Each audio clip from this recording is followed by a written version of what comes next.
നീ എനിക്ക് തന്ന വചനം ഞാൻ അവർക്ക് കൊടുത്തു എന്നരുളി ചെയ്ത നമ്മുടെ കർത്താവും രക്ഷിതാവുമായ യേശുവിന്റെ നാമത്തിൽ സ്നേഹവന്ദനം. ചില ആഴ്ചകളായിട്ട് യൂദയുടെ ലേഖനത്തിൽ നിന്നുള്ള ഒരു ധ്യാനാത്മക പഠനം നാം നടത്തിക്കൊണ്ടിരിക്കുകയായിരുന്നു. എനിക്ക് ലഭിച്ച വചനത്തിലെ പ്രകാശനത്തിനനുസരിച്ച് ഞാനത് നിങ്ങളോട് പങ്കിടുവാനായിട്ട് ഇടയായിട്ട് തീർന്നു. നിങ്ങൾക്കത് പ്രയോജനപ്പെട്ടു എന്ന് ഞാൻ പ്രതീക്ഷിക്കുകയാണ്. ഇപ്പോൾ നിങ്ങൾ രണ്ടാമത്തെ തവണയാണ് എനിക്ക് ഇങ്ങനെ ഒരു അവസരം നൽകിയത്. ഞാനതിൽ സന്തോഷിക്കുകയും ദൈവത്തെ മഹത്വപ്പെടുത്തുകയും ചെയ്യുന്നു. ദൈവവചനം പഠിക്കാനും അത് പഠിപ്പിക്കാനും എനിക്ക് വളരെ ഇഷ്ടമാണ്. ഞാൻ എൻ്റെ ഒരു ശുശ്രൂഷയായിട്ട് കർത്താവിനെ ഏൽപ്പിച്ച ഒരു ശുശ്രൂഷയായിട്ട് ഞാനത് കണക്കാക്കുകയും അതിനായിട്ട് സമയം ചെലവഴിക്കുകയും ചെയ്യുന്നു. പണ്ഡിതോചിതമായ കാര്യങ്ങൾ പറയുന്നതിനുള്ള പ്രാപ്തി കുറവാണ്. പക്ഷെ പ്രായോഗികമായ ക്രിസ്തീയ ജീവിതത്തോടുള്ള ബന്ധത്തിൽ ഞാൻ മനസ്സിലാക്കുകയും പരിശീലിക്കാനായിട്ട് പരിശ്രമിക്കുകയും ചെയ്യുന്ന ചില സത്യങ്ങളാണ് ഞാൻ നിങ്ങളുടെ ശ്രദ്ധയിലേക്ക് തിരുവെഴുത്തുകളുടെ അടിസ്ഥാനത്തിൽ ഓർപ്പിച്ചുണർത്തുവാൻ കഴിഞ്ഞ നാളുകളിൽ ഇടയായിട്ട് തീർന്നത്. ഇന്ന് അതിൻ്റെ ഒടുവിലത്തെ ക്ലാസ്സിലേക്ക് നമ്മൾ എത്തിയിരിക്കുന്നു.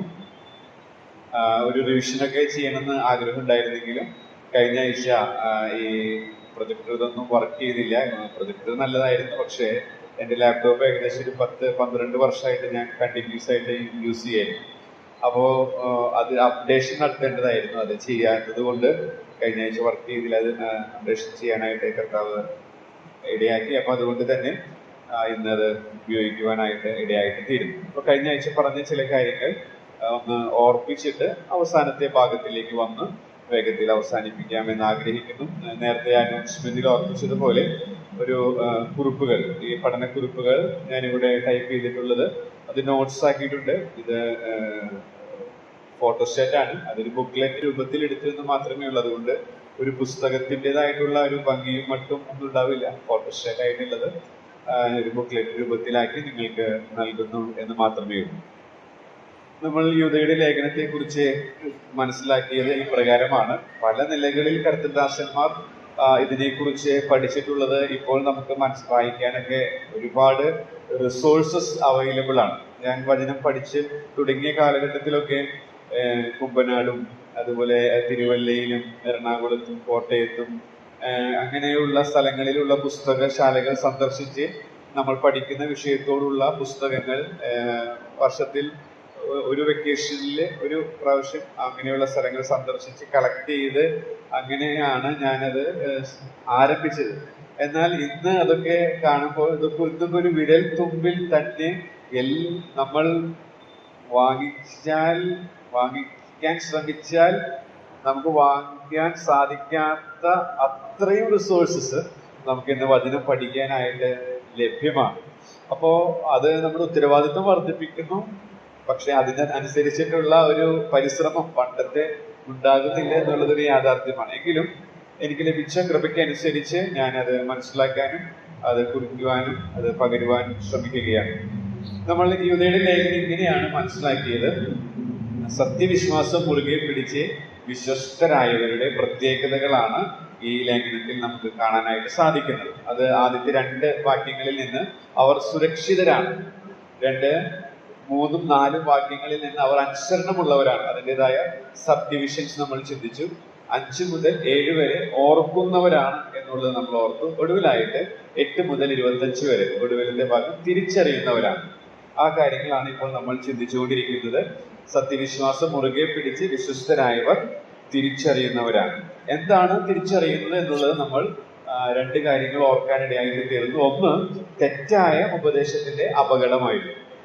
അത് ജഡത്തിനും മനോവികാരങ്ങൾക്ക് ഇഷ്ടമുള്ളതുപോലെ ജീവിക്കുന്ന, കാഴ്ചയാൽ നടക്കുന്ന ഒരവസ്ഥയാണ്. അത് ദുരുപദേഷ്ടാക്കളുടെ ഒരു സവിശേഷതയാണ്, ജഡത്തെ അനുസരിച്ച് നടക്കുന്ന അവസ്ഥ. രണ്ടാമത്, ശരിയായ ഉപദേശത്തിന്റെ പ്രാധാന്യം. അത് കാഴ്ചയാൽ നടക്കുക എന്നുള്ളതിന്റെ എതിർപദമാണ്. അതെങ്ങനെ മനസ്സിലാക്കി എന്നുള്ളത് ഞാൻ കഴിഞ്ഞ ആഴ്ച ഓർപ്പിക്കാനിടയായിട്ട് തീർന്നു. ബട്ട് എന്നുള്ള പ്രയോഗത്താലാണ് ആ ഭാഗം ആരംഭിക്കുന്നത്. 17ാമത്തെ വാക്യം നമ്മുടെ മലയാളത്തിലില്ല. നിങ്ങളോ പ്രിയരെ എന്നാണ് മലയാളത്തിൽ, എന്നാൽ ഇംഗ്ലീഷിലും മൂലഭാഷയിലും ഒരു ബട്ട് എന്നുള്ള ആ കൺജങ്ഷൻ യൂസ് ചെയ്തിട്ടുണ്ട്. അപ്പോൾ അതിൽ നിന്ന് നമുക്കറിയാം കൺജങ്ഷന്റെ ബട്ട് യൂസേജ് പല യൂസേജുകളുണ്ട്. അതിലൊരു യൂസേജ് എന്ന് പറയുന്നത് വ്യത്യസ്ത ആശയങ്ങളെ യോജിപ്പിക്കുക എന്നുള്ളതാണ്. അപ്പൊ ഇവിടുത്തെ വ്യത്യസ്ത ആശയങ്ങൾ എന്ന് പറയുന്നത് മുകൾ ഭാഗത്ത് കാഴ്ചയാൽ നടക്കുകയാണ്, എന്നാൽ അതിന്റെ താഴെ 17 മുതൽ വിശ്വാസത്താൽ നടക്കുന്ന അവസ്ഥയാണ്. അപ്പൊ അതിൽ നിന്നാണ് നമ്മൾ വിശ്വാസത്താൽ നടക്കുക, അതാണ് ശരിയായ ഉപദേശത്തിന്റെ പ്രാധാന്യത്തിൽ നമ്മൾ മനസ്സിലാക്കാനായിട്ട് ശ്രമിച്ചത്. വിശ്വാസത്താൽ നടക്കുന്നതിന്റെ ലക്ഷണങ്ങളാണ് തുടർന്ന് നമുക്ക് കാണാനായിട്ട് സാധിക്കുന്നത്. ചില കാര്യങ്ങൾ വാ എന്നുള്ള ആ പ്രാസത്തിൽ തന്നെ പറയാനായിട്ട് കഴിഞ്ഞ ആഴ്ച ഞാൻ ശ്രമിച്ചു. ഒന്ന്, വേർപെട്ടിരിക്കുക.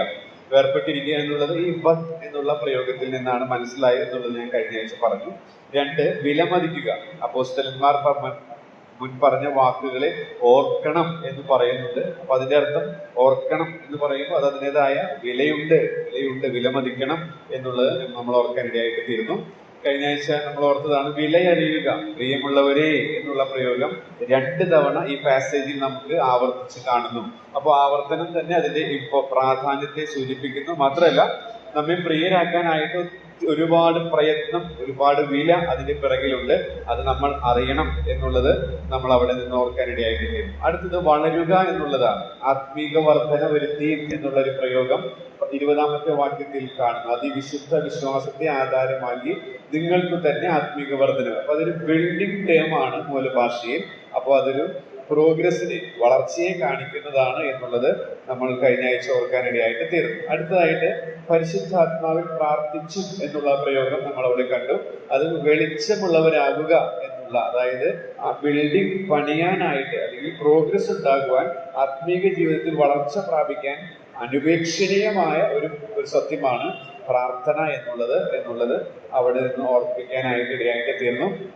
അടുത്തതായിട്ട് വെമ്പുക. വെമ്പുക എന്ന് വെച്ചാൽ കാത്തിരിക്കുക. കർത്താവിന്റെ വരവിനായിട്ട് നമ്മൾ കാത്തിരിക്കണം എന്നുള്ളത് അവിടെ നിന്ന് നമുക്ക് പഠിക്കാനായിട്ട് സാധിച്ചു. അടുത്ത് വസിക്കുക എന്നുള്ളതാണ്. ദൈവസ്നേഹത്തിന്റെ ആ പരിധിക്കുള്ളിൽ, ആ ബൗണ്ടറിക്കുള്ളിലായിരിക്കണം നമ്മൾ. അവിടെ നമുക്ക് സുരക്ഷിതത്വമുള്ളൂ. അതാണ് വസിക്കുക എന്നുള്ള ആശയം. നമുക്കറിയാം, ഒരു കായ്ച്ചു നിൽക്കുന്ന ഒരു മുന്തിരി ചെടി നമ്മൾ കാണുമ്പോൾ അതിന്റെ അർത്ഥം ആ മുന്തിരി വള്ളി കൊമ്പിനോട് ചേർന്ന് അതിൽ വസിച്ചിരിക്കുന്നു എന്നുള്ളതാണ്. ഏത് വള്ളിയാണോ ഏത് കൊമ്പാണോ മുന്തിരി വള്ളിയോട് ചേർന്നിരിക്കുന്നത്, വസിച്ചിരിക്കുന്നത്, അതിന് മാത്രമേ ഫലം പുറപ്പെടുവിക്കാൻ സാധിക്കുകയുള്ളൂ. എന്നാൽ ഫലം പുറപ്പെടുവിക്കാത്ത കൊമ്പിനെ കാണുമ്പോൾ അതിൽ നിന്ന് നമുക്ക് മനസ്സിലാക്കാൻ സാധിക്കുന്നത് അത് യഥാർത്ഥമായി വസിക്കുന്നില്ല, ജീവരസം ആ മുന്തിരി വള്ളിയിൽ നിന്ന് വലിച്ചെടുക്കുന്നില്ല എന്നുള്ളതാണ്. അപ്പോൾ വസിക്കുക എന്നുള്ളത് വിശ്വാസത്താൽ നടക്കുന്ന, അല്ലെങ്കിൽ ശരിയായ ഉപദേശം സ്വീകരിച്ചിട്ടുള്ളവരുടെ ഒരു ലക്ഷണമാണ് എന്നുള്ളതാണ്. അടുത്ത 22ാം വാക്യത്തിൽ കരുണ കാണിക്കുക എന്നുള്ള ഒരു പ്രയോഗമുണ്ട്.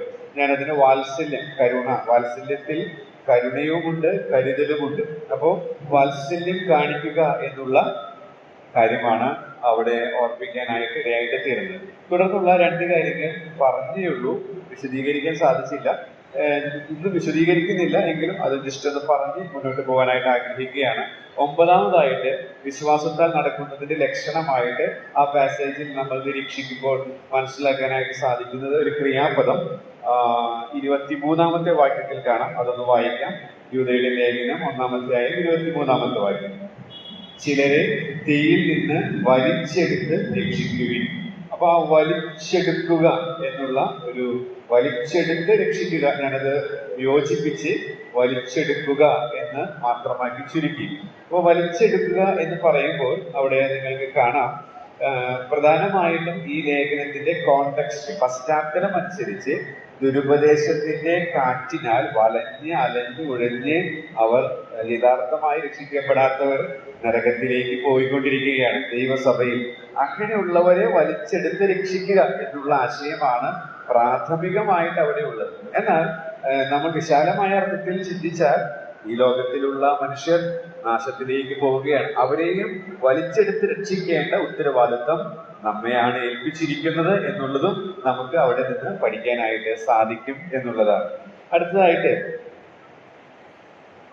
വെറുക്കുക എന്നുള്ളതാണ്. വെറുക്കുക നമ്മവിടെ എങ്ങനെയാണ് വായിക്കുക? ചിലരെ തീയിൽ നിന്ന് വലിച്ചെടുത്ത് രക്ഷിക്കണം, ജഡത്താൽ കറ പിടിച്ച അങ്കി പോലും പകച്ചുകൊണ്ട് ചിലർക്ക് ഭയത്തോടെ കരുണ കാണിക്കും. അപ്പൊ പകയ്ക്കുക എന്നുള്ള ആ ക്രിയാപദത്തിൽ നിന്നാണ് വെറുക്കുക എന്നുള്ള ആശയം എടുത്തത്. എന്ന് വെച്ചാൽ നമ്മൾ ഇങ്ങനെ തീയിൽ നിന്ന് വലിച്ചെടുക്കുന്ന ഈ അതിഗൗരവമുള്ള ശുശ്രൂഷയിൽ ഏർപ്പെടുമ്പോൾ എന്ന് വെച്ചാൽ വളരെ അപകടകരമായ പാപം എന്ന് പറയുന്നത് വളരെ അപകടം നിറഞ്ഞതാണല്ലോ.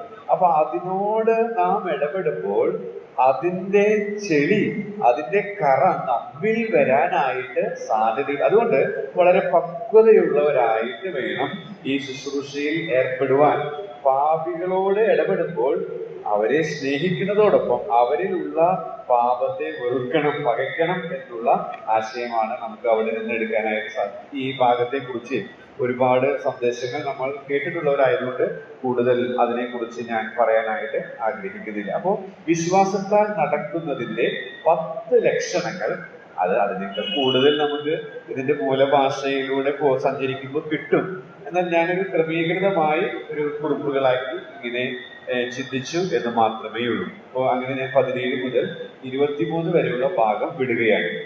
അവിടെ നമ്മൾ ചിന്തിച്ചത് ശരിയായ ഉപദേശത്തിന്റെ പ്രാധാന്യത്തിൽ വിശ്വാസത്താൽ നടക്കുന്നവരുടെ ലക്ഷണമാണ്.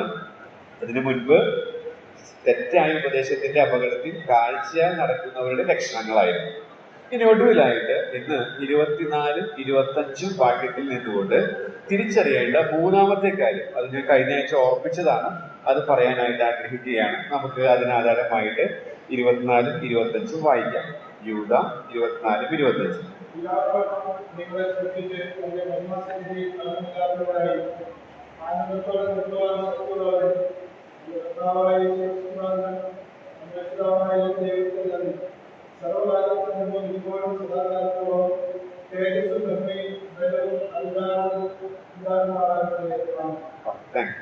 ഇവിടെ നമ്മൾ വായിച്ചു കേട്ടത് ഒരു സ്തുതിഗീതമാണ്. ആശീർവാദം, ബെനഡിക്ഷൻ എന്നൊക്കെയാണ് കൊടുത്തിരിക്കുന്നത്. എന്നാൽ ഇതൊരു ഒരു സ്തുതിഗീതമാണ്. എന്തുകൊണ്ടാണ് യൂദ ഈ സ്തുതിഗീതം ഈ എൻഡില് തന്റെ ലെറ്റർ എഴുതി അവസാനിപ്പിക്കുമ്പോൾ എഴുതിയത് എന്ന് ഞാൻ ഈ ഭാഗം ചിന്തിച്ചപ്പോൾ ഒന്ന് മനസ്സിലാക്കാനായിട്ട് ശ്രമിച്ചു. അപ്പൊ അങ്ങനെ വിശദമായിട്ടുള്ള കുറിപ്പുകളൊന്നും കിട്ടുന്നില്ല. ഈ ഭാഗത്തെ എക്സ്പോസ് ചെയ്ത് മാത്രമാണ് മിക്ക എഴുത്തുകാർ എഴുതിയിട്ടുള്ളത്. അപ്പോഴാണ് നമ്മൾ ഈ ലേഖനം കുറെ തവണ വായിക്കുകയും അതിന്റെ പശ്ചാത്തലം നമ്മുടെ മനസ്സിൽ ഇങ്ങനെ ഉള്ളത് കൊണ്ട് എന്റെ മനസ്സിലേക്ക് വന്ന ആശയം ഇതാണ്. കാരണം ഇവിടെ ഈ 25 വാക്യങ്ങളിൽ കൂടുതൽ ഈ ദുരുപദേഷ്ടാക്കളുടെ സവിശേഷതകളും അതിന്റെ അപകടങ്ങളെയും കുറിച്ചും അതിന്റെ ചരിത്രത്തിൽ നിന്നുള്ള പൊതുവായ ദൃഷ്ടാന്തങ്ങൾ, വ്യക്തിപരമായ ദൃഷ്ടാന്തങ്ങൾ ഒക്കെ പറയാനായിട്ടാണ് കൂടുതൽ വാക്യങ്ങൾ യൂദ ഉപയോഗിച്ചിരിക്കുന്നത്. അപ്പൊ അതിൽ നിന്ന് അങ്ങനെ അതൊക്കെ പറഞ്ഞിട്ടാണ് നമ്മുടെ ഉത്തരവാദിത്തങ്ങളൊക്കെ പറഞ്ഞ് അവസാനം ഈ മനോഹരമായ സ്തുതിഗീതം എഴുതിയത്. ആ സ്തുതിഗീതത്തിലേക്ക് തന്നെ നമ്മൾ ശ്രദ്ധിക്കുമ്പോൾ ദൈവത്തെ കുറിച്ചിട്ടുള്ള തന്നെ പരിചയിച്ചിട്ടുള്ള അറിവ് നമുക്ക് അവിടെ കാണാനായിട്ട് സാധിക്കും. അപ്പൊ ദുരുപദേഷ്ടാക്കൾക്ക്, ഈ ദൈവസഭയിലുള്ളവരാണ് അവർക്ക് ദൈവത്തെ പരിചയിച്ചിട്ടുള്ള അറിവില്ല. ദൈവത്തെ പരിചയിച്ചിട്ടുള്ള, അനുദിനം പരിചയിച്ചിട്ടുള്ള എക്സ്പീരിയൻസ് ഇല്ല. അപ്പോ യൂദ ഇവിടെ തന്റെ എഴുത്ത് അവസാനിപ്പിക്കുമ്പോൾ ആ 2 വാക്യങ്ങളിൽ ദൈവത്തെ കുറിച്ച് ഒരുപാട് കാര്യങ്ങൾ നമുക്ക് അവിടെ പഠിക്കാനായിട്ട് സാധിക്കും. അപ്പൊ അതിൽ നിന്ന് ദുരുപദേഷ്ടാക്കന്മാർക്ക് ദൈവത്തെ കുറിച്ച് പരിചയിച്ചിട്ടുള്ള അറിവില്ല. എന്നാൽ വാസ്തവമായി ശരിയായ ഉപദേശത്തിന്റെ പ്രാധാന്യം മനസ്സിലാക്കിയവർ അവർ ദൈവത്തെ കുറിച്ച് പരിചയിച്ചിട്ട് അറിയണം. അതിൽ നിന്നാണ് അടുത്ത പാഠം നമ്മൾ പഠിക്കാനായിട്ട് പോകുന്നത്. ദൈവിക പരിജ്ഞാനത്തിന്റെ പ്രയോജനം എന്നുള്ളതാണ്. ഈ 2 വാക്യങ്ങൾ, ഈ സ്തുതിഗീതം ആയ ഈ 2 വാക്യങ്ങളിൽ നിന്ന് പഠിക്കാവുന്ന പാഠം എന്ന് പറയുന്നത് ദൈവിക പരിജ്ഞാനത്തിന്റെ പ്രയോജനം എന്നുള്ളതാണ്.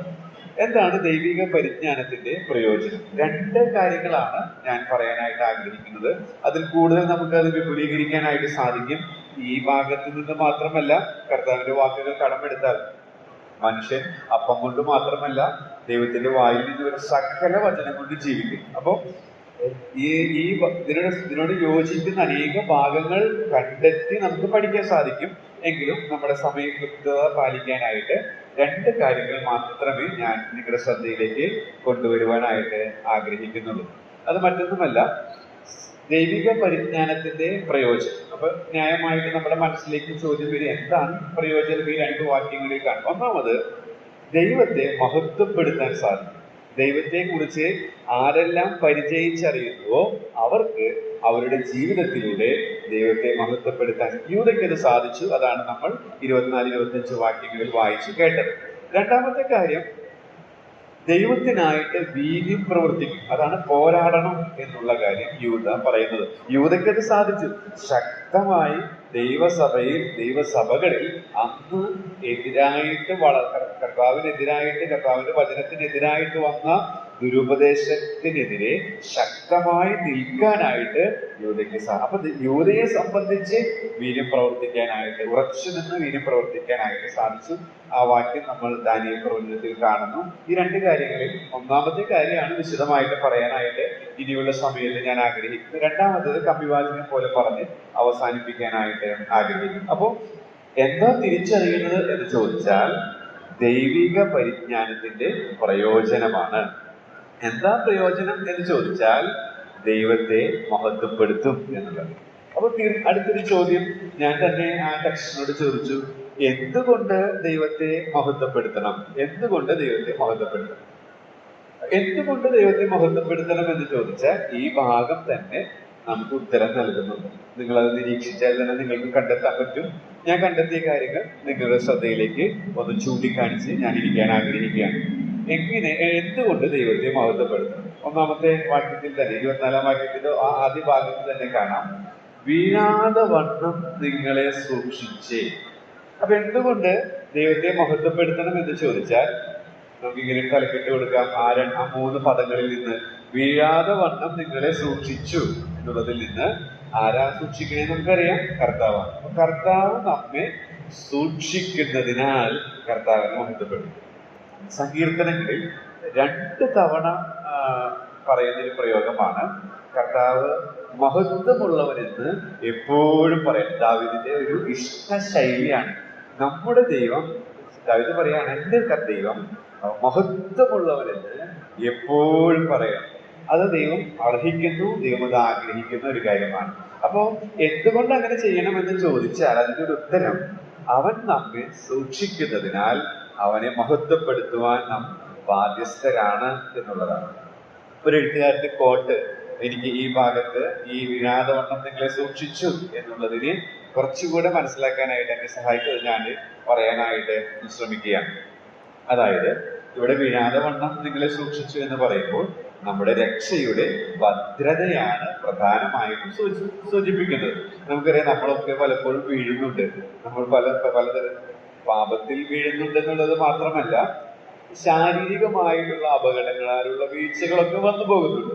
അപ്പോ വീഴാതെ വണ്ണം നിങ്ങളെ സൂക്ഷിച്ചു എന്ന് ഇവിടെ യൂദ പ്രാഥമികമായിട്ട് ഉദ്ദേശിക്കുന്നത് നമുക്ക് ലഭിച്ച രക്ഷയോടുള്ള ബന്ധത്തിൽ അതിന്റെ ഉറപ്പിനെ കുറിച്ചാണ്. എന്നാൽ മറ്റു നിലകളിലും നമുക്ക് അത് എടുക്കാനായിട്ട് സാധിക്കും, അതിൽ തെറ്റൊന്നുമില്ല.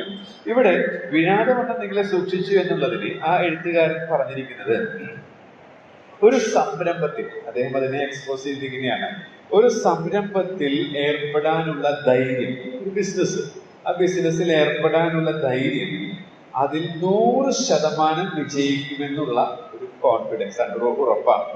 എന്നാൽ അദ്ദേഹം പറയാണ്, ലോകത്തിൽ അങ്ങനെ 100% വിജയിക്കുന്ന ഉറപ്പുണ്ടെങ്കിൽ ആളുകൾ ആ ബിസിനസ്സിൽ ഏർപ്പെടാനായിട്ട് ധൈര്യം, നല്ല കോൺഫിഡൻസ് ഉണ്ടാകും. എന്നാൽ നമ്മുടെ രക്ഷയോടുള്ള ബന്ധത്തിൽ അദ്ദേഹം എഴുതിയിരിക്കുന്നത് ഇങ്ങനെയാണ്, 100% ഇത് ശരിയാണ്. കാരണം ഇത്, ഈ ബിസിനസ്, ഈ രക്ഷ എന്ന് പറയുന്നത് ഒരു ബിസിനസ്സിനോട് സാദൃശ്യപ്പെടുത്തിയാൽ ഈ ബിസിനസ് കർത്താവിൻ്റെതാണ്. കർത്താവിന്റെ ഈ ബിസിനസ്, കർത്താവാണ് ഈ ബിസിനസിന്റെ ഉടമസ്ഥൻ എന്നുള്ളത് കൊണ്ട് ഈ ബിസിനസ് 100% വിജയിക്കും, അത് പൊളിയുകയില്ല എന്നുള്ളതാണ്. അപ്പൊ വീഴാതെ വണ്ണം നിങ്ങളെ സൂക്ഷിച്ചു എന്ന് പറയുമ്പോൾ നമുക്ക് ലഭിച്ച രക്ഷ അത് ഭദ്രമാണ് എന്നുള്ളത് നമുക്ക് മനസ്സിലാക്കാനായിട്ട് സാധിക്കും. ഇനി വീഴാതെ വണ്ണം നിങ്ങളെ സൂക്ഷിച്ചു എന്ന് പറയുമ്പോൾ എങ്ങനെ സൂക്ഷിക്കുന്നു എന്നുള്ളത്, അല്ലെങ്കിൽ കർത്താവ് നമ്മെ സൂക്ഷിക്കുന്നു എന്ന് പറയുമ്പോൾ എങ്ങനെ സൂക്ഷിക്കുന്നു എന്നുള്ളത് ആ ഭാഗത്തുണ്ട്, ആ 3 പദങ്ങളിലുണ്ട്. വീഴാതെ വണ്ണം നിങ്ങളെ സൂക്ഷിച്ചു എന്നുള്ളതിൽ കർത്താവ് നമ്മെ സൂക്ഷിക്കുന്നു. എങ്ങനെ സൂക്ഷിക്കുന്നു എന്നുള്ളത് ആ ക്രിയാപദത്തിന്റെ ഒരു വിശേഷണം, ക്രിയാവിശേഷണമായിട്ട് നമുക്ക് കാണാൻ സാധിക്കുന്നത് വായനയിൽ തന്നെ നിങ്ങൾ ശ്രദ്ധയിൽപ്പെട്ടു. വീഴാതെ വണ്ണം എന്നുള്ളതാണ്. വീഴാതെ വണ്ണം.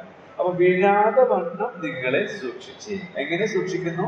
വീഴാതെ വണ്ണം സൂക്ഷിക്കുന്നു. ആ ഭാഗം ധ്യാനിച്ചുകൊണ്ടിരുന്നപ്പോൾ, പ്രത്യേകിച്ച് രക്ഷയുടെ ഭദ്രതയോടുള്ള ബന്ധത്തിലാണല്ലോ, ചില സത്യങ്ങൾ നിങ്ങളുടെ ശ്രദ്ധയിലേക്ക് കൊണ്ടുവരാൻ നമുക്ക് അറിവുള്ളതാണ്. അത് നമ്മുടെ രക്ഷയിൽ ഉറപ്പും നിശ്ചയവും നമുക്കുണ്ടാകാനായിട്ട് നമ്മളെ സഹായിക്കുന്നതാണ്. ഒന്നാമത്തെ കാര്യം എന്ന് പറയുന്നത് 2 തെസ്സലോനിക്കർ 3:3 എടുത്തു വായിക്കേണ്ടതില്ല, നമുക്കറിയാം. കർത്താവോ വിശ്വസ്തൻ എന്നാണ് അവിടെ കാണുന്നത്. എന്നിട്ട് അവൻ അവിടെ എഴുതിയിരിക്കുന്നത് ഇങ്ങനെയാണ്: അവൻ നിങ്ങളെ ഉറപ്പിച്ച് ദുഷ്ടന്റെ കയ്യിൽ അകപ്പെടാതെ വണ്ണം കാത്തുകൊള്ളും. അപ്പോ ദുഷ്ടന്റെ കയ്യിൽ അകപ്പെടാതെ ആരെല്ലാം തന്നെ വിശ്വസിച്ചുവോ അവരെ കാത്തുകൊള്ളുവാൻ അവൻ വിശ്വസ്തനാണ് എന്നുള്ളതാണ് 2 തെസ്സലോനിക്കർ 3. അപ്പൊ വീഴാതെ വണ്ണം സൂക്ഷിക്കുന്നു എന്ന് പറയുമ്പോൾ നമുക്ക് ഓർക്കാൻ സാധിക്കും അത് അവന്റെ വിശ്വസ്തതയാണ് എന്നുള്ളത് ഓർക്കാനായിട്ട് നമുക്ക് സാധിക്കും. അവൻ വിശ്വസ്തനായാൽ അവന്റെ വാക്കിന് ഭംഗമില്ല. അതാണ് അതിന്റെ ഉറപ്പും നിഷ്ഭദ്രതയും എന്ന് പറയും. യോഹന്നാൻ 17:15 കർത്താവ് നമ്മെ ഓർത്ത് പ്രാർത്ഥിക്കുകയാണ്. അവിടെ നമുക്ക് വളരെ പ്രശസ്തമായ പ്രാർത്ഥനാ വാചകം നമുക്കറിയാം. അവരെ ലോകത്തിൽ നിന്ന് എടുക്കണമെന്നല്ല, ദുഷ്ടന്റെ കയ്യിൽ അകപ്പെടാതെ വണ്ണം അവരെ കാത്തുകൊള്ളണമെന്ന് എത്രേ അപേക്ഷിക്കുന്നത് എന്നാണ് നമ്മളവിടെ വായിക്കുന്നത്. അപ്പോ ലോകത്തിൽ നിന്ന് എടുക്കണമെന്നല്ല, ദുഷ്ടന്റെ കയ്യിൽ അകപ്പെടാതെ വണ്ണം അവരെ കാത്തുകൊള്ളണം കർത്താവിന്റെ പ്രാർത്ഥനയാണ്. അപ്പൊ അത് കർത്താവ് പ്രാർത്ഥിക്കുന്നത് എന്തുകൊണ്ട്? അവന്റെ ആഗ്രഹമാണത്. നമ്മെ വീഴാതെ വണ്ണം, ദുഷ്ടന്റെ കയ്യിൽ അകപ്പെടാതെ വണ്ണം ആ വീടെത്തും വരെ കർത്താവ് നമ്മെ കാക്കുക തന്നെ ചെയ്യും എന്നുള്ള കാര്യം നമുക്ക് ഓർക്കാനായിട്ട് സാധിക്കും. അടുത്തതായിട്ട് കർത്താവിന്റെ പര്യാപ്തത. എബ്രായർ 7:25 നമ്മൾ വായിക്കുമ്പോൾ താൻ മുഖാന്തരം ദൈവത്തോട് അടുക്കുന്നവർക്ക് വേണ്ടി പക്ഷവാദം ചെയ്യാൻ സദാ ജീവിക്കുന്നവനാകെ അവരെ പൂർണ്ണമായി രക്ഷിപ്പാൻ പ്രാപ്തനാണ്. അപ്പൊ പൂർണ്ണമായി രക്ഷിപ്പാൻ അവന്റെ പര്യാപ്തൻ. അവൻ ഏറ്റെടുത്ത ആ ബിസിനസ് അത് അവൻ പൂർത്തീകരിക്കുക തന്നെ ചെയ്യും. പാതി വഴിയിൽ അവൻ ഉപേക്ഷിക്കുകയില്ല. അത് അവന്റെ പര്യാപ്തതയിൽ ആശ്രയിച്ചിരിക്കും. നമ്മുടെ പര്യാപ്തതയാണെങ്കിൽ നമ്മൾ ഒരിക്കലും അത് പൂർണ്ണമായിട്ട് വിജയിക്കില്ല. എന്നാൽ നിങ്ങളെ രക്ഷിച്ച് നമ്മെ രക്ഷിച്ചിരിക്കുന്നതിന്റെ അതിന്റെ അടിസ്ഥാനം എന്ന് പറയുന്നത് നമ്മുടെ മിടുക്കോ കഴിവല്ല, അവന്റെ പര്യാപ്തതയാണ്. അതുകൊണ്ട് അതിന് മാറ്റമില്ല, അത് നഷ്ടപ്പെട്ടു പോകുന്നതല്ല എന്നുള്ളത് നമുക്ക് ഖണ്ഡിതമായി പറയാനായിട്ട് സാധിക്കും. വീണ്ടും 2 തെസ്സലോനിക്കർ നേരത്തെ നമ്മൾ പറഞ്ഞ വാക്യം തന്നെയാണ്. 3:3 നമ്മൾ നേരത്തെ പറഞ്ഞു, കർത്താവ് വിശ്വസ്തൻ, അവൻ നിങ്ങളെ ഉറപ്പിച്ച് ദുഷ്ടന്റെ കയ്യിൽ അകപ്പെടാതെ വണ്ണം കാത്തുകൊള്ളും. ഒരു ഗാർഡ് എങ്ങനെയാണോ തന്നെ ഏൽപ്പിച്ചവരെ സൂക്ഷിക്കുന്നത്, അതുപോലെ ദുഷ്ടന്റെ കയ്യിൽ അകപ്പെടാതെ വണ്ണം സൂക്ഷിക്കുമെന്നുള്ള അർത്ഥമാണ്. അതിനവൻ വിശ്വസ്തനാണെന്നുള്ളതാണ് 2 തെസ്സലോനിക്കർ 3:3 നമുക്ക് മനസ്സിലാക്കാനായിട്ട് സാധിക്കുന്നത്. കൂടുതൽ വിശദീകരണത്തിന്റെ ആവശ്യമില്ലല്ലോ. ഒടുവിലായിട്ട് യോഹന്നാൻ 17:15 നമ്മൾ നേരത്തെ വായിച്ചതാണ് കർത്താവിന്റെ ആഗ്രഹം എന്നുള്ളത്.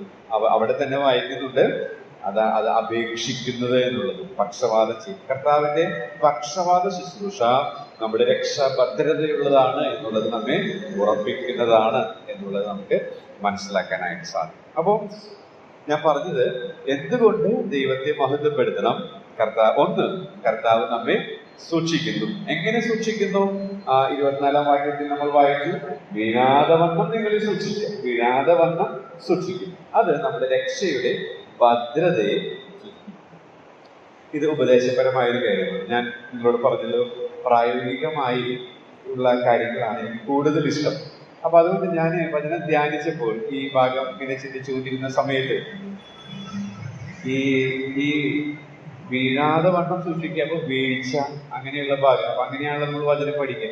അപ്പൊ അതിന് സമാനമായ ഭാഗങ്ങൾ തിരുവഴുത്തിലുണ്ടോ എന്നുള്ളത് ചിലപ്പോൾ നമ്മുടെ പ്രഭാത ധ്യാനത്തിൽ നമ്മുടെ മനസ്സിലേക്ക് വരും. ചിലപ്പോൾ നമ്മൾ യാത്രയിലായിരിക്കാം, അല്ലെങ്കിൽ നമ്മുടെ ഇടവേളകൾ സമയങ്ങളിലായിരിക്കും. അപ്പൊ ഒരു ദിവസം പ്രഭാതത്തിലാണ് ഈ ഒരു കാര്യം എന്റെ ശ്രദ്ധയിൽപ്പെട്ടത്. അത് പൊതുപ്രയോജനത്തിൽ നിന്ന് പറഞ്ഞ് മുന്നോട്ട് പോകാമെന്ന് വിചാരിക്കുന്നു. ലൂക്കോസ് 22 ഒരു പ്രശസ്തനായ പ്രഗത്ഭനായ ഒരു വ്യക്തിയുടെ വീഴ്ച നാം കാണുകയാണ്. വീഴ്ച ലൂക്കോസ് 22:31-32 ലൂക്കോസ് 22:31-32. അവിടെ നാം വായിക്കുന്നത് ഇങ്ങനെയാണ്: ശിമോനെ ശിമോനെ, സാത്താൻ നിങ്ങളെ ഗോതമ്പ് പോലെ പാറ്റയിട്ടതിന് കൽപ്പന ചോദിച്ചു. ഞാനോ നിന്റെ വിശ്വാസം പോയി പോകാതിരിക്കുവാൻ നിനക്ക് വേണ്ടി അപേക്ഷിച്ചു. എന്നാൽ നീ ഒരു സമയം തിരിഞ്ഞു വന്ന ശേഷം നിന്റെ സഹോദരന്മാരെ ഉറപ്പിച്ചു കൊള്ളുക. നമുക്കറിയാം, വ്യക്തി പത്രോസാണ്. പത്രോസിനോട് കർത്താവ് വാണി കൊടുക്കുകയാണ്. എന്താ വാണി? നീ എന്നെ തള്ളി പറയും. അങ്ങനെ തള്ളി പറയാതിരിക്കാൻ വേണ്ടി ഞാൻ പ്രാർത്ഥിക്കുന്നു എന്ന് കർത്താവ് പറയുന്നില്ല. പക്ഷേ ആ വീഴ്ച വരുമ്പോൾ നിന്റെ വിശ്വാസം പോകാതിരിക്കാൻ ഞാൻ നിനക്ക് വേണ്ടി പ്രാർത്ഥിക്കുന്നു എന്നാണ്. നമുക്കറിയാം, ഈ പാപം ഗുരുതരമായ പാപമാണോ? കർത്താവിന്റെ വാക്കുകൾ തന്നെ നമ്മൾ കടമെടുത്താൽ, മനുഷ്യപുത്രന്മാരുടെ മുമ്പിൽ എന്നെ തള്ളിപ്പറയുന്നവരെ പിതാവിന്റെ മുൻപിൽ ഞാൻ തള്ളിപ്പറയും. അപ്പോ പത്രോസ് ചെയ്ത ഈ തെറ്റ് ഗുരുതരമായ തെറ്റാണ്. പക്ഷെ ഈ ഗുരുതരമായ തെറ്റ് ചെയ്ത ഈ പത്രോസ്, ഈ വീഴ്ച സംഭവിച്ച പത്രോസിനെ കുറിച്ച് കർത്താവ് വീഴ്ചയ്ക്ക് മുൻപ് പറഞ്ഞ കാര്യമാണ്. അപ്പൊ പത്രോസ് വീഴുമെന്നുള്ളത് കർത്താവിന് അറിയാമായിരുന്നു. പക്ഷെ അവൻ വീഴാതിരിക്കാൻ കർത്താവ് പ്രാർത്ഥിക്കുന്നില്ല. മറിച്ച് കർത്താവ് പ്രാർത്ഥിച്ചത് വീഴ്ച അവന് സംഭവിക്കുമ്പോൾ അവന്റെ വിശ്വാസം അവനിൽ നിന്ന് പോകാൻ ഇടയാകരുത് എന്നുള്ളതാണ്. അപ്പൊ അതിൽ നിന്ന് ഞാൻ പഠിച്ചൊരു പാഠമാണ് പറയാൻ ആഗ്രഹിക്കുന്നത്. പ്രായോഗിക ജീവിതത്തിൽ തിയററ്റിക്കലി, ഉപദേശപരമായി നമ്മെ വീഴാതെ വണ്ണം അവൻ സൂക്ഷിച്ച് മഹിമാസന്നിധി നിർത്തും. അതിന് യാതൊരു സംശയമില്ല. എന്നാൽ ദിനത്തോറുമുള്ള നമ്മുടെ ഈ ലോകയാത്രയിൽ വീഴ്ചകൾ വരാം. എന്തുകൊണ്ടാ വീഴ്ചകൾ വരാനായിട്ട് കർത്താവ് അനുവദിക്കുന്നത്? ഇവിടെ കർത്താവ് അങ്ങനെ പ്രാർത്ഥിക്കുന്നില്ല. പിതാവേ, അവൻ വീഴരുത്, അവൻ തള്ളിപ്പറയരുത് എന്നല്ല കർത്താവ് പ്രാർത്ഥിക്കുന്നത്. ആ വീഴ്ചയിൽ അവന്റെ വിശ്വാസം, അതിൽ നിന്ന് നമുക്ക് പഠിക്കാവുന്ന ഒരു പാഠം. നമുക്കറിയാം, കർത്താവ് അവൻ തള്ളിപ്പറഞ്ഞപ്പോൾ അവനെ ഒന്ന് നോക്കി. ആ നോട്ടം അവന്റെ ജീവിതത്തെ രൂപാന്തരപ്പെടുത്തി. എന്ന് വെച്ചാൽ നമ്മളൊക്കെ വീഴാനായിട്ട് താഴ്ചകൾ, പ്രതിസന്ധികൾ കർത്താവ് നമ്മുടെ ജീവിതത്തിൽ അനുവദിക്കുന്നത് കർത്താവിന്റെ ശരിക്കുള്ള ഒരു എൻകൗണ്ടർ. നമ്മൾ ഒരിക്കൽ രക്ഷിക്കപ്പെട്ടപ്പോൾ അത് വന്നതാണ്. എന്നാൽ കാലങ്ങൾ കഴിഞ്ഞ് നമ്മളിങ്ങനെ മുന്നോട്ട് പോകുമ്പോൾ, ഇതിൽ തഴക്കവും പഴക്കവും ഉള്ളവരായിട്ട് വരുമ്പോൾ നമ്മൾ കർത്താവിനോടുള്ള ആ പറ്റുമാനം വിട്ടു പോകാനായിട്ട് സാധ്യതയുണ്ട്. കർത്താവിന് നമ്മൾ ഉപയോഗിക്കാൻ കഴിയാത്തവരായിട്ട് നമ്മൾ തീരാൻ സാധ്യതയുണ്ട്. അപ്പോഴും വീഴ്ചകൾ നമ്മുടെ ജീവിതത്തിൽ വരാം. അങ്ങനെ വരുമ്പോൾ അത് നമ്മെ താഴ്മയുള്ളവരാക്കി സ്വന്തം വിവേകത്തിൽ ഊന്നാതെ അവനിൽ ചാരാനായിട്ട്, അവനിൽ ആശ്രയിക്കാനായിട്ട് ഇടയായിട്ട്. ഈ പാഠം പത്രോസ് പഠിച്ചോ? പത്രോസ് പഠിച്ചു. 1 പത്രോസ് 5:5 നമ്മൾ വായിക്കുമ്പോൾ പത്രോസ് അത് പിൽക്കാലത്ത്, ഇവിടെ കർത്താവ് പറഞ്ഞ വാഗ്ദത്തം, നീ ഒരു സമയം തിരിഞ്ഞു വന്ന ശേഷം നിന്റെ സഹോദരന്മാരെ ഉറപ്പിച്ചു കൊള്ളുക. അവൻ ഉറപ്പിച്ചു കൊള്ളുന്നത് പത്രോസിന്റെ ലേഖനത്തിൽ നാം വായിക്കുന്നുണ്ട്. അവിടെ നാം ഇങ്ങനെയാണ് വായിക്കുന്നത്: ദൈവം നിഗളികളോട് എതിർത്ത് നിൽക്കുന്നു, താഴ്മയുള്ളവർക്കോ കൃപ നൽകുന്നു. അവൻ പഠിച്ച മനോഹരമായ, ജീവിതത്തിൽ ഒരിക്കലും മറക്കാത്ത ഒരു പാഠമാണ്. താഴ്മയുള്ളവർക്കാണ് കൃപ ലഭിക്കുന്നത്. നിഗളികളോട് ദൈവം എതിരാണ് എന്നുള്ള സത്യം അവൻ പഠിക്കും. വീഴ്ചകളിലൂടെ ദൈവം നമ്മെ കുറിച്ച് ആഗ്രഹിക്കുന്നത് അതാണ്. വീഴുമ്പോൾ വിശ്വാസം പോകാതെ നാം കൂടുതൽ എളിമയുള്ളവരായി, അവൻ പ്രയോജനമുള്ളവരായിട്ട് തീരാനായിട്ട് ഇടയായിട്ട്. അപ്പോൾ വീഴാതെ വണ്ണം നിങ്ങളെ സൂക്ഷിച്ചു എന്ന് പറയുമ്പോൾ അത് ഉപദേശപരമായി, സ്ഥാനീയമായി 100% വീഴാതെ വണ്ണം നമ്മെ അവൻ സൂക്ഷിക്കുക തന്നെ ചെയ്യും. എന്നാൽ പ്രായോഗിക തലത്തിൽ വീഴ്ചകൾ നമ്മുടെ അനുദിന ജീവിതത്തിൽ വരാം. അങ്ങനെ വരുമ്പോൾ വിശ്വാസം വിട്ടുഴന്നു പോകേണ്ട ആവശ്യമില്ല. മറിച്ച് അവനുമായുള്ള എൻകൗണ്ടറിൽ കൂടുതൽ എളിമയുള്ളവരായി, അയ്യോ ഞാൻ ബിഗ് സീറോ ആണ് എന്നുള്ളത് തിരിച്ചറിയാനായിട്ട് നമുക്ക് സാധിച്ചാൽ ദൈവം നമ്മെ വീണ്ടും ഉപയോഗിക്കും എന്നുള്ളതാണ് ഈ ഒരു പ്രായോഗികമായിട്ട് അവിടെ നിന്ന് പറയാനായിട്ട് ഞാൻ ആഗ്രഹിക്കുന്നത്. രണ്ടാമത്തെ പാഠം, എന്തുകൊണ്ട് ദൈവത്തെ മഹത്വപ്പെടുത്തണം എന്ന് ചോദിച്ചാൽ, ആ ഭാഗം നിങ്ങൾ നിരീക്ഷിച്ചാൽ നിങ്ങൾക്ക് കാണാനായിട്ട് സാധിക്കും. വീഴാതെ വണ്ണം നിങ്ങളെ സൂക്ഷിച്ച് തന്റെ മഹിമാസന്നിധിയിൽ ഇല്ലാത്തവരായി ആനന്ദത്തോടെ നിർത്തുവാൻ ശക്തിയുള്ളവർ. അതിലുള്ള പല ക്രിയാപദങ്ങളുണ്ട്. അതിലെ പ്രധാനപ്പെട്ട ഒരു ക്രിയാപദത്തിൽ നിന്നുള്ള ഒരു ആശയമാണ് നിങ്ങളോട് പറയാൻ ആഗ്രഹിക്കുന്നത്. നിർത്തുവാൻ ശക്തിയുള്ളവർ. നിർത്തുവാൻ ശക്തിയുള്ളവർ. ആ നിർത്തുന്നത് എങ്ങനെയാണെന്നുള്ളതിന്റെ വിശേഷണങ്ങളാണ് നമ്മൾ വായിക്കുന്നത്. എവിടെയാണ് നിർത്തുന്നത് എന്നുള്ളതാണ്. എവിടെയാണ് നിർത്തുന്നത്? മഹിമാസന്നിധിയിൽ. എങ്ങനെയാണ് നിർത്തുന്നത്? കളങ്കമില്ലാത്തവരായി. എങ്ങനെയാണ് നിർത്തുന്നത്? ആനന്ദത്തോടെ. അങ്ങനെ നിർത്തുവാൻ ശക്തിയുള്ളവനാണ് കർത്താവ് എന്നുള്ളതാണ്. അപ്പോ കർത്താവ് നമ്മെ നിൽക്കുമാറാക്കുന്നവനാകയാൽ നമ്മെ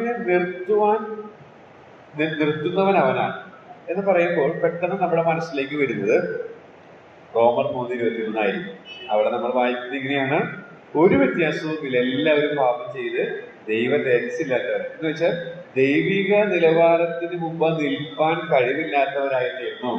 എന്നാൽ കർത്താവിന്റെ ക്രൂശിലെ യാഗമരണത്തിലൂടെ ദൈവത്തിന്റെ സന്നിധി നിൽക്കുവാനുള്ള പ്രാപ്തി കർത്താവ് നമുക്ക് തന്നു എന്നുള്ളതാണ്. അപ്പൊ കർത്താവ് നമ്മെ നിൽക്കുമാറാക്കുന്നവനാകയാൽ അവനെ നാം മഹത്വപ്പെടുത്തണമെന്നത്.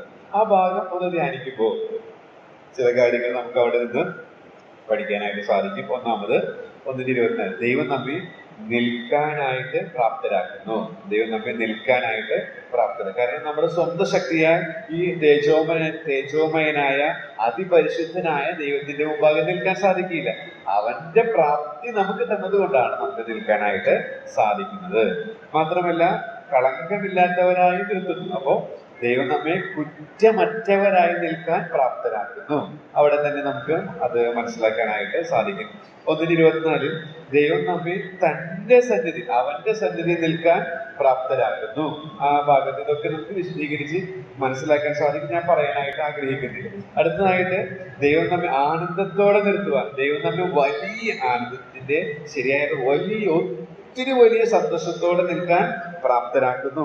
വീണ്ടും ആ ഭാഗം നമ്മൾ നിരീക്ഷിക്കുമ്പോൾ ദൈവം നമ്മെ തേജസ്സോടെ നിൽക്കാനായിട്ട്, തന്റെ പുത്രന്റെ സ്വരൂപത്തോട് അനുരൂപമാക്കി നിർത്താനായിട്ട് പ്രാപ്തരാക്കുന്നു.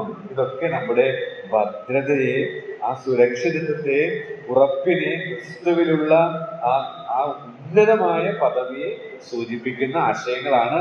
ഇത് നമുക്ക് കുറെ കൂടെ വിശദമായിട്ട് ചിന്തിക്കാനും പഠിക്കാനായിട്ട് സാധിക്കും എന്നുള്ളതിന് യാതൊരു സംശയം. അപ്പൊ എന്തുകൊണ്ട് ദൈവത്തെ മഹത്വപ്പെടുത്തണം എന്ന് ചോദിച്ചാൽ കർത്താവ് നമ്മെ സൂക്ഷിക്കുന്നു, കർത്താവ് നമ്മെ നിർത്തുന്നു എന്നുള്ളതാണ്. അടുത്തതായിട്ട് വീണ്ടും നാം ആ ഭാഗത്തേക്ക് പോകുമ്പോൾ കർത്താവ് നമ്മെ സൂക്ഷിക്കുന്നു, കർത്താവ് നമ്മെ നിൽക്കുമാറാക്കുന്നു. മൂന്നാമത്തെ കാര്യം, എന്തുകൊണ്ട് ദൈവത്തെ മഹത്വപ്പെടുത്തണം എന്ന് ചോദിച്ചാൽ ഏകജ്ഞാനിയായ ദൈവമായിരുന്നു. അതെങ്ങനെ മനസ്സിലാക്കാം എന്ന് ചോദിച്ചാൽ ഇവിടെ നമ്മുടെ ഭാഷയില് ഏകദൈവത്തിന് എന്നുള്ളതാണ് മലയാളം. എന്നാൽ ഇംഗ്ലീഷിലായാലും മൂലഭാഷയിലായാലും വൈസ് എന്നുള്ള പ്രയോഗം മലയാളത്തിൽ വിട്ടു. അപ്പൊ ഏകദൈവം എന്നല്ല, ഏകജ്ഞാനിയായത്. അതാണ് ഈ പശ്ചാത്തലത്തോട് യോജിക്കുന്നത്, ഏകജ്ഞാനിയായ ദൈവം. കാരണം ഈ ദുരുപദേഷ്ടാക്കന്മാർ അവർ ഉയരത്തിൽ നിന്ന് വരുന്ന ജ്ഞാനമുള്ളവരല്ല. അവർ ഉയരത്തിൽ നിന്ന് വരുന്ന, ഈ ഏകജ്ഞാനിയായ ദൈവത്തിൽ നിന്ന് വരുന്ന ജ്ഞാനമല്ല. യാക്കോബിന്റെ ലേഖനത്തിൽ നമ്മൾ ഉയരത്തിൽ നിന്ന് വരുന്ന ജ്ഞാനവും അതുപോലെ തന്നെ ഈ ഭൗമികമായ ജ്ഞാനം, ഈ ലോകത്തിലുള്ള ജ്ഞാനത്തിന്റെയും പ്രത്യേകതകൾ പഠിക്കുന്നുണ്ട്. അപ്പോ ഈ ദുരുപദേഷ്ടാക്കന്മാരുടെ ജ്ഞാനം എന്ന് പറയുന്നത് പ്രാകൃതം, പൈശാചികം, ഭൗമികമാണ്.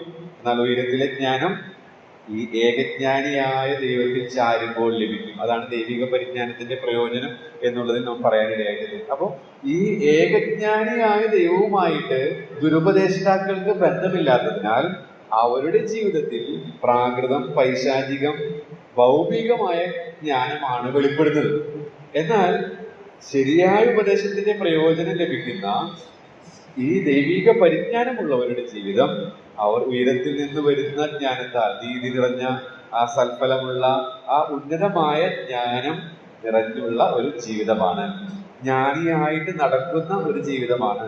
സമയം തക്കത്തിൽ ഉപയോഗിച്ചുകൊണ്ടുള്ള ഒരു ജീവിതമാണ്.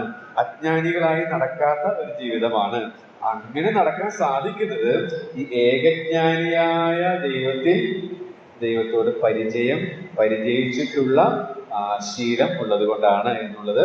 അപ്പോൾ അങ്ങനെ ദൈവം ഏകജ്ഞാനി ആയതിനാൽ അവനെ നമുക്ക് മഹത്വപ്പെടുത്താനായിട്ട് ഇടയായിട്ട്. മാത്രമല്ല കർത്താവ് ഏക രക്ഷിതാവായതിനാൽ നമ്മളവിടെ വായിക്കുന്നുണ്ട് നമ്മുടെ രക്ഷിതാവായ ഏക ദൈവത്തിന്. അപ്പോൾ കർത്താവ് ഏക രക്ഷിതാവാണ്. അത് വളരെ പ്രധാനപ്പെട്ടതാണ്. പലപ്പോഴും നമുക്കറിയാം മറ്റൊരുത്തരിലും രക്ഷയില്ല എന്നൊക്കെ പറയുമ്പോൾ നമ്മൾ ശരിക്കും ചിലരൊക്കെ ഞാൻ കേട്ടിട്ടുണ്ട് വർഗീയവാദികളാണ്. നമ്മൾ മറ്റുള്ളവരോട് നമ്മുടെ സഹപ്രവർത്തകരോട് ഈ കാര്യങ്ങളൊക്കെ പങ്കുവയ്ക്കാനായിട്ട് ശ്രമിക്കുമ്പോൾ നമുക്കറിയാം അവർ നമ്മളെ വർഗീയവാദികൾ, ഇത് മാത്രമാണ് ഏക രക്ഷാമാർഗം എന്നൊക്കെ പറയുമ്പോൾ നമ്മൾ വർഗീയവാദികളോടുള്ള രീതിയിൽ ഭയങ്കര ഓവർ സ്പിരിറ്റ് ആണ് നിങ്ങൾക്ക് എന്നുള്ളത് ചിലർ പറയുന്നു.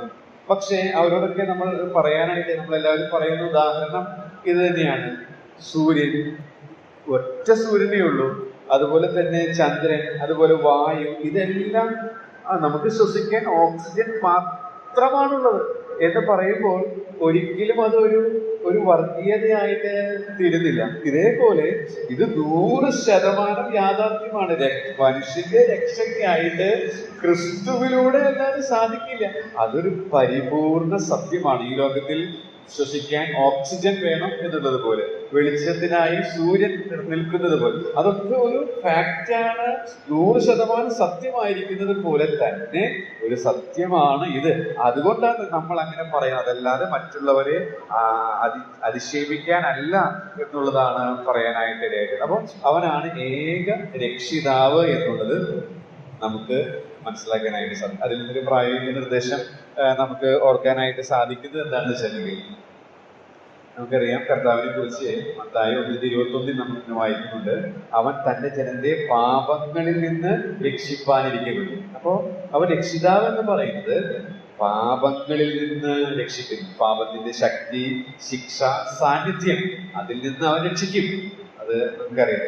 എന്നാൽ അനുദിന ജീവിതത്തിൽ നാം മുറുകെ പറ്റുന്ന, നാം വീണുകൊണ്ടിരിക്കുന്ന, നാം തോറ്റുകൊണ്ടിരിക്കുന്ന പാപങ്ങളിൽ നിന്ന് അവൻ നിങ്ങളെ രക്ഷിക്കുന്നുണ്ടോ?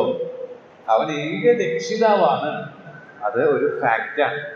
എന്നാൽ അത് നിങ്ങൾക്ക് ടേസ്റ്റ് ചെയ്യാൻ സാധിക്കുന്നുണ്ടോ?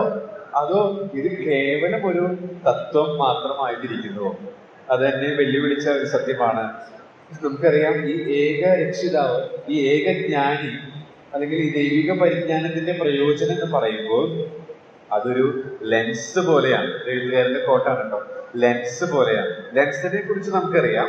നമ്മൾ മെഡിക്കൽ ഷോപ്പിലൊക്കെ പോകുമ്പോൾ അവരെ ആ മരുന്നിന്റെ വില, അത് കാര്യങ്ങളൊക്കെ കാണാതെ ഒരു ലെൻസ് ഇങ്ങനെ നോക്കി അവർക്ക് പറയുന്നത് നമുക്ക് കാണാൻ സാധിക്കും. അപ്പൊ ചെറിയ കാര്യങ്ങളെ വലുതാക്കി കാണിക്കുന്നതാണ് ലെൻസ്.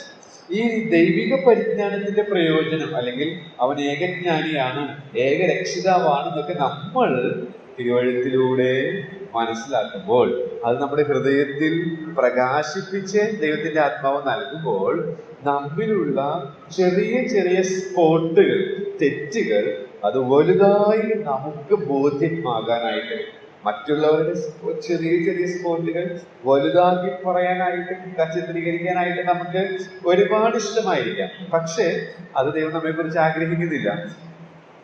നമ്മിലുള്ള ചെറിയ സ്പോട്ട്, ചെറിയ കളങ്കങ്ങൾ, ചെറിയ തെറ്റുകൾ, അത് വലുതായി കാണാൻ നിങ്ങൾക്ക് സാധിക്കുന്നുണ്ടോ? അങ്ങനെ സാധിക്കുന്നില്ലെങ്കിൽ ദൈവിക പരിജ്ഞാനത്തിൽ നിങ്ങൾ തുടരുന്നില്ല. അവനെ പരിചയിച്ച് നിങ്ങൾ അറിയുന്നില്ല എന്നുള്ളത് ഒരു സത്യമാണ്. അവനെ പരിചയിച്ചറിയുന്നുണ്ടെങ്കിൽ ചെറിയ ചെറിയ തെറ്റുകൾ അത് നിങ്ങൾക്ക് ശരിക്കും ഒരു ഭാരമായി തന്നെ നിങ്ങളുടെ ഉള്ളിൽ ഒരു വലിയ കല്ല് നിങ്ങളുടെ ഉള്ളിൽ കെട്ടിയിട്ടിരിക്കുന്നത് പോലെ അത് പരിഹരിക്കാതെ നിങ്ങൾക്ക് സ്വസ്ഥത ലഭിക്കുകയില്ല എന്നുള്ളതിന് യാതൊരു സംശയവുമില്ല. അത് ഞാനൊരു പ്രായോഗിക നിർദ്ദേശമായിട്ട് പറഞ്ഞത് മാത്രമേ ഉള്ളൂ. അടുത്തതായിട്ട് നാം ആ ഭാഗത്ത് തന്നെ കാണുന്നുണ്ട് സദാകാലത്തോളവും തേജസ്. അപ്പോൾ അവൻ എന്തെങ്കിലും തേജസ് ഉള്ളവനാണ്. അപ്പോൾ അവൻ തേജസ് ഉള്ളവൻ എന്ന് പറയുമ്പോൾ തേജസ് എന്ന് വെച്ചാൽ വെളിച്ചം, സാന്നിധ്യം, അവന്റെ സ്വഭാവ സവിശേഷത, ഇതൊക്കെ കാണിക്കാനായിട്ട് ഗ്ലോറി, തേജസ് എന്നുള്ള പദം ഉപയോഗിച്ചിട്ടുണ്ട്. അപ്പൊ ഇവിടെ അവൻ എന്തെങ്കിലും തേജസ് ഉള്ളവനാണ്. അപ്പോ അവൻ മാറ്റമില്ലാത്തവനാണ്. അതുകൊണ്ട് നമുക്ക് ധൈര്യമായിട്ട് ആ തേജസ്സിന്റെ പ്രത്യാശയിൽ ആശ്രയിക്കാനായിട്ട് നമുക്ക് സാധിക്കും എന്നുള്ളതിന് യാതൊരു സംശയവും. ഒരു കാര്യം, ഈ തേജസ് പ്രതിബിംബിക്കുന്നവരായിട്ട് നാം തീരണം എന്നുള്ള ഉത്തരവാദിത്വം അവിടെയുണ്ട്. ഞാനത് കൂടുതൽ വിശദീകരിക്കുന്നില്ല. കർത്താവ് എന്നേക്കും മഹിമയുള്ളവനായതിനാൽ അവനെ മഹത്വപ്പെടുന്നു. എന്തുകൊണ്ട് ദൈവത്തെ മഹത്വപ്പെടുത്തണം എന്നുള്ളതിന്റെ കാരണങ്ങളാണ് ഈ രണ്ട് വാക്യങ്ങളിൽ നമ്മൾ ചിന്തിക്കുന്നത്. കർത്താവ് എന്നേക്കും മഹിമയുള്ളവൻ ആയതിനാൽ എന്നതാണ്. നമുക്കറിയാം, ലോകത്തിന്റെ മഹിമ ചെറിയ സാർ അത് വളരെ മനോഹരമായിട്ട് തന്റെ കവിതയിൽ, തന്റെ ഗാനത്തിൽ ചിത്രീകരിച്ചിട്ടുണ്ട്. നിങ്ങൾക്ക് അറിവുള്ളതാണ്, ഞാനത് പറയുന്നില്ല. ചുരുക്കി പറഞ്ഞാൽ, ലോകത്തിന്റെ മഹത്വമെല്ലാം നൈമിഷികമാണ്. ഇന്ന് കാണും, നാളെ വാടും, പൂക്കൾക്ക് സമാനമാണ്. എന്നാൽ അവന്റെ മഹത്വം എന്നേക്കുമുള്ളതായതിനാൽ അവനോട് ചേർന്ന് ജീവിക്കുമ്പോൾ നമുക്ക് ലഭിക്കുന്ന മഹത്വം അത് നിത്യമായിട്ട് നിലനിൽക്കുന്നതായി. അടുത്തതായിട്ട് നാം അവിടെ വായിക്കുന്നത്, കർത്താവ് എന്നേക്കും ബലവാനാണ്. 25-ാം വാക്യം നിങ്ങൾ പരിശോധിച്ചാൽ നിങ്ങൾക്ക് മനസ്സിലാക്കാനായിട്ട് സാധിക്കും. അവൻ എന്നേക്കും ബലവാനാണ്. ആ ബലം നമുക്ക് അനുഭവിക്കാനായിട്ട് സാധിക്കും. എങ്ങനെയാ സാധിക്കുക? ഞാൻ കഴിഞ്ഞ ആഴ്ച വിശ്വാസത്തിൽ നടക്കുക എന്നുള്ളത് പറഞ്ഞപ്പോൾ അതിന് മുന്നത്തെ ആഴ്ച ഞാൻ തോന്നുന്നു സൂചിപ്പിച്ചു, ദൈവത്തിന്റെ ശബ്ദം നാം കേൾക്കുമ്പോൾ അത് നമ്മിൽ വിശ്വാസം ഉൽപ്പാദിപ്പിക്കും. ആ വിശ്വാസം ഉൽപ്പാദിപ്പിക്കുമ്പോൾ അത് നമ്മൾ നിർമ്മല മനസാക്ഷി സൂക്ഷിക്കണം. എങ്കിൽ മാത്രമേ ഈ ശബ്ദം കേൾക്കുകയുള്ളൂ. ദൈവത്തിന്റെ വചനത്തിന്റെ കേൾവിയാൽ മാത്രമാണ് വിശ്വാസം ഉൽപ്പാദിപ്പിക്കപ്പെടുള്ളൂ. വിശ്വാസം ഉൽപ്പാദിപ്പിക്കപ്പെടുമ്പോൾ മാത്രമേ വിശ്വാസത്തിൽ നടക്കാൻ സാധിക്കുകയുള്ളൂ. അങ്ങനെയെങ്കിലേ ആ ലക്ഷണങ്ങളൊക്കെ നമ്മുടെ ജീവിതത്തിൽ ഉണ്ടാവുള്ളൂ. അവർക്ക് മാത്രമേ ദൈവിക പരിജ്ഞാനമുള്ളവരായിട്ട് തീരാൻ സാധിക്കൂ. അപ്പോൾ ഈ ദൈവികമായിട്ടുള്ള ശബ്ദം കേട്ട് നമ്മൾ ജീവിക്കുമ്പോൾ, അതനുസരിക്കുമ്പോൾ അവന്റെ ബലം നമുക്ക് ശരിക്കും അനുഭവിക്കാനായിട്ട് സാധിക്കും എന്നുള്ളതിന് യാതൊരു സംശയവുമില്ല. അടുത്തായിട്ട്, ഒടുവിലായിട്ട്, കർത്താവ് എന്നേക്കും അധികാരിയായതിനാൽ അവിടെ നാം വായിക്കുന്നത്, ബലവും അധികാരവും ഉണ്ടാകുമാറാകട്ടെ, ആമേൻ. അപ്പോൾ കർത്താവ് എന്നേക്കും അധികാരിയാണ് എന്നുള്ളത് നമുക്ക് മനസ്സിലാക്കാനായിട്ട് സാധിക്കും. അപ്പോൾ എന്തുകൊണ്ട് ദൈവത്തെ മഹത്വപ്പെടുത്തണം എന്നുള്ളതിലെ ചില കാര്യങ്ങളാണ് ഞാൻ നിങ്ങളുടെ ശ്രദ്ധയിലേക്ക് പറയാനായിട്ട് ഇടയായിട്ട് തീർന്നു. അപ്പോൾ എന്താ തിരിച്ചറിയുന്നത്? ദൈവിക പരിജ്ഞാനത്തിന്റെ പ്രയോജനം എന്താ? പ്രയോജനം ദൈവത്തെ മഹത്വപ്പെടുത്തും. എന്തുകൊണ്ട് ദൈവത്തെ മഹത്വപ്പെടുത്തണം എന്ന് ചോദിക്കുമ്പോൾ ആ രണ്ട് വാക്യങ്ങൾ നമ്മെ പഠിപ്പിച്ച കാര്യമാണ് പറയാനായിട്ട് ഇടയായി. അടുത്തതായിട്ട്, ദൈവിക പരിജ്ഞാനത്തിന്റെ രണ്ടാമത്തെ പ്രയോജനം, അത് കൂടുതൽ വിശദീകരിക്കാനായിട്ട് ആവശ്യമില്ല, ദൈവത്തിനായിട്ട് വീര്യം പ്രവചനം. ദാനിയേൽ പ്രവചനത്തിലേക്ക് പോകുമ്പോൾ നിങ്ങൾക്ക് അത് അറിവുള്ള കാര്യമാണെന്ന് ഞാൻ വിചാരിക്കുന്നു. അന്തിക്കോസ് എപ്പിഫാനസിനെ കുറിച്ചാണ് അവിടെ പറയുന്നത്. എന്ന് വെച്ചാല് BC 2-ാം നൂറ്റാണ്ടിൽ സംഭവിച്ചൊരു കാര്യമാണ്. ഇനി ഭാവിയിലും അത് സംഭവിക്കാനായിട്ട് പോകുന്നു എന്നുള്ള ഒരു പശ്ചാത്തലം. യഹൂദന്മാർ കഠിനമായ പീഡനത്തിലൂടെ കടന്നു പോവുകയാണ്. അങ്ങനെ കടന്നു പോകുമ്പോൾ ദൈവത്തെ അറിയുന്ന ജനം ഉറച്ചു നിന്ന് വീര്യം പ്രവർത്തിക്കും. അതാണ് ആ ഭാഗത്തിന്റെ അർത്ഥം. അപ്പോ ദൈവത്തെ പരിചയിച്ചറിയുന്നവരുടെ ഒരു പ്രത്യേകത, വളരെ കഠിനമായ പ്രശ്നങ്ങളും പ്രയാസങ്ങളിലൂടെയൊക്കെ കടന്നു പോകുമ്പോൾ അവർ താളടിയായിട്ട് പോകാതെ ഉറച്ചു നിന്ന് വീര്യം പ്രവർത്തിക്കാൻ, യൂദയെ പോലെ സത്യവിശ്വാസത്തിനായിട്ട് പോരാടുവാനായിട്ട് സാധിക്കുമെന്നുള്ളതാണ്. അപ്പോ ദൈവിക പരിജ്ഞാനത്തിന്റെ മറ്റൊരു പ്രയോജനമാണ്. ഇനി എബ്രായ ലേഖനം 11-ാം അധ്യായം എടുത്താൽ, ഇങ്ങനെ ദൈവത്തിനായി ഉറച്ചു നിന്ന് വീര്യം പ്രവർത്തിച്ച ഓരോരുത്തരെ കുറിച്ചും അവർക്ക് ദൈവികമായ പരിജ്ഞാനം എപ്രകാരം അവരുടെ ജീവിതത്തിൽ കാണാൻ സാധിച്ചു എന്നുള്ളതും നമുക്ക് പഠിക്കാനായിട്ട് സാധിക്കും. അത് നമ്മുടെ ആത്മീക ജീവിതത്തെ പുഷ്ടിപ്പെടുത്തുന്നതാണ്. ദൈവത്തിനായിട്ട് ഉറച്ചു നിന്ന് വീര്യം പ്രവർത്തിച്ചവർക്കെല്ലാം ദൈവത്തെ പരിചയിച്ചറിയാമായിരുന്നു. എന്തൊക്കെ അറിയാമായിരുന്നു എന്നുള്ളതൊന്ന് ചിന്തിച്ചാൽ തന്നെ ഒരുപാട് സത്യങ്ങൾ നമുക്ക് പഠിക്കാനായിട്ട് സാധിക്കും. ഞാൻ അതിലേക്ക് കടക്കുന്നില്ല. ഞാൻ ഇന്ന് ഈ 12 ആഴ്ചകളായിട്ട് നിങ്ങളോട് പറയാനായിട്ട് ശ്രമിച്ചത് ഇതായിരുന്നു, യൂദയുടെ ലേഖനത്തെ കുറിച്ച്. അത് വേറൊരു ആസ്പെക്റ്റിൽ ചിന്തിച്ചാൽ കുറച്ചും കൂടി എളുപ്പത്തിൽ ഓർത്തെടുക്കാനായിട്ട്, ഞാൻ പറഞ്ഞതിനേക്കാളും എളുപ്പത്തിൽ ഓർത്തിരിക്കാനായിട്ട് സാധിക്കും. ഒരു സൈന്യത്തിന്റെ ചിത്രമാണ് ഈ ലേഖനം നമ്മുടെ മനസ്സിലേക്ക് കൊണ്ടുവരുന്നത്. സൈന്യത്തിന്റെ പ്രത്യേകതകൾ നമ്മൾ ഓർത്തു 2 വാക്യങ്ങൾ. സൈന്യത്തിന്റെ ദൗത്യം നീല ഇതിൽ കാണാം, വിശ്വാസത്തിനായിട്ട് പോരാടുക. ശത്രു സൈന്യത്തിന്റെ പ്രത്യേകതകൾ തുടർന്ന് 16 വരെ നമുക്ക് വായിക്കാനായിട്ട് സാധിക്കുന്നു. മാത്രമല്ല, ഈ സൈന്യത്തിന്റെ ഉത്തരവാദിത്തമാണ് കഴിഞ്ഞ ദിവസങ്ങളൊക്കെ വിശ്വാസത്താൽ നടത്തുന്നവരുടെ ലക്ഷണങ്ങളായിട്ട് പറയാനിടയായിട്ടുണ്ട്. എന്ന് പറഞ്ഞത് സമ്പൂർണ്ണ ജയം നൽകുന്ന സർവ സൈന്യാധിപന് മഹത്വം എന്നുള്ള ഭാഗമാണ്. വരും ദിവസങ്ങളിൽ ഈ സത്യവിശ്വാസം മുറുകെ പിടിച്ച് വിശ്വസ്തയോടുകൂടെ വിശ്വാസത്തിനായിട്ട് പോരാടാനായിട്ട് കർത്താവ് നമ്മെ സഹായിക്കും. കർത്താവ് പറഞ്ഞ ഒരു വാക്യം നിങ്ങളുടെ ശ്രദ്ധയിലേക്ക് ചൂണ്ടിക്കാണിച്ച് ഞാനിത് അവസാനിപ്പിക്കാനായിട്ട് ആഗ്രഹിക്കുന്നു. മത്തായി സുവിശേഷം 7-ാം അധ്യായത്തിലേക്ക് വരുമ്പോൾ അതിന്റെ 24 മുതൽ 27 വരെയുള്ള വാക്യങ്ങളിൽ ഗിരിപ്രഭാഷണം അവസാനിപ്പിക്കുമ്പോൾ കർത്താവ് ബുദ്ധിയുള്ള ആ മനുഷ്യനെ കുറിച്ച് പറഞ്ഞിട്ടുണ്ട്. 24 മുതൽ 27 വരെയുള്ള വാക്യം. അതിന്റെ തൊട്ട് മുൻപ് ആ ബുദ്ധിയുള്ള ആ പാറമേൽ വീട് പണിത, അടിസ്ഥാനമായിട്ട് പണിത ആ മനുഷ്യന്റെ ആ കാര്യം പറയുന്നതിന് മുൻപ് 21-ാമത്തെ വാക്യത്തിൽ വരുമ്പോൾ അവിടെ പറയുന്ന പ്രയോഗം ഈ ദിവസങ്ങളിൽ ഞാൻ ശ്രദ്ധിച്ച ഒരു കാര്യമാണത്. എന്നോട് കർത്താവേ കർത്താവേ എന്ന് പറയുന്നവൻ ഏവനുമല്ല, സ്വർഗസ്ഥനായ പിതാവിന്റെ ഇഷ്ടം ചെയ്യുന്നവൻ അത്രേ സ്വർഗരാജ്യത്തിൽ കടക്കുന്നു. ഇവിടെ 3 കാര്യം ഒരു വേദപണ്ഡിതനിൽ നിന്ന് ഞാൻ മനസ്സിലാക്കിയ സത്യം അതെന്നെ വളരെ സ്പഷ്ടതയോടുകൂടി പറഞ്ഞു നിർത്താമെന്നാണ് ഞാൻ ആഗ്രഹിച്ചത്. കർത്താവേ കർത്താവേ എന്ന് പറയുന്നതിന് മനുഷ്യനെ ദൈവം സൃഷ്ടിച്ചത് ദേഹം, ദേഹിയും ആത്മാവും. ഒരു ആത്മീകനായി ജീവിക്കുവാനായിട്ടാണ് കർത്താവ് നമ്മെ ആഗ്രഹിക്കുന്നത്, ആത്മാവിലുള്ള ജീവിതം. എന്നാൽ പലപ്പോഴും നാം ദേഹത്തിൽ, അതായത് ജനീക ജീവിതം, ദേഹിയിൽ വൈകാരിക ജീവിതം, ആത്മാവിലുള്ള ജീവിതത്തിലേക്ക് വരുന്നു. എന്നാൽ അങ്ങനെ വന്ന വ്യക്തിയാണ് ഈ പാറമേൽ ആഴത്തിൽ കുഴിച്ചത്. ആഴത്തിൽ കുഴിച്ച വ്യക്തി, അവന്റെ പ്രത്യേകതയാണ് നമുക്കിവിടെ കാണുന്നത്. ഒന്ന്, അവൻ കേവലം കർത്താവേ എന്ന് വെച്ചാൽ അവന്റെ ജഡത്തിലുള്ള അറിവ്, ബുദ്ധിയുള്ള അറിവ്. രണ്ടാമത് വീണ്ടും അതിനെ കർത്താവേ കർത്താവേ കർത്താവേ എന്ന് പറയുമ്പോൾ രണ്ടാമത് വൈകാരികമായ തലം, ദേഹം. എന്നാൽ 3-ാമത്തെ തലം അതാണ് ആത്മീകമായിട്ട് ഈ ആഴത്തിൽ കുഴിച്ച് പാറമേൽ അടിസ്ഥാനമിട്ട് വീട് പണിത ബുദ്ധിയുള്ള മനുഷ്യന്റെ ചിത്രം. അതെന്താണെന്ന് അറിയാമോ? അവിടെ പറഞ്ഞത് ഇങ്ങനെയാണ്: കർത്താവേ കർത്താവേ എന്ന് പറയുന്നവൻ ഏവനുമല്ല, കേവലം വൈകാരികമായി ജീവിക്കുന്നവരല്ല, കേവലം ഭൗതികമായി അറിയുന്നവരുമല്ല. പിന്നെ ആരാണ്? അവിടെ പറയുന്നത് സ്വർഗസ്ഥനായ പിതാവിന്റെ ഇഷ്ടം ചെയ്യുന്നവൻ അത്രേ സ്വർഗരാജ്യത്തിൽ കടക്കുന്നത്. അപ്പോൾ പിതാവിന്റെ ഇഷ്ടം, സ്വന്തം ഇഷ്ടത്തെ മരിപ്പിച്ച് ദൈവത്തിന്റെ ഇഷ്ടത്തിനായിട്ട്, അതാണ് പാറമേൽ വീട് പണിയുന്ന ബുദ്ധിയുള്ള മനുഷ്യൻ. ഒരു ദിവസത്തിൽ അങ്ങനെ ബുദ്ധിയുള്ള ആഴത്തിൽ കുഴിച്ച് പാറമേൽ വീട് പണിയുന്ന ബുദ്ധിയുള്ള മനുഷ്യനായിട്ട് തീരുവാൻ ഈ ശുശ്രൂഷകളാൽ ദൈവത്തിന്റെ ആത്മാവിനെയും നിങ്ങളെയും സഹായിക്കട്ടെ. ഒരിക്കൽ കൂടെ നന്ദി പ്രകാശിപ്പിച്ചുകൊണ്ട് നിർത്തുന്നു. ദൈവനാമം മഹത്വപ്പെടുമാറാകട്ടെ.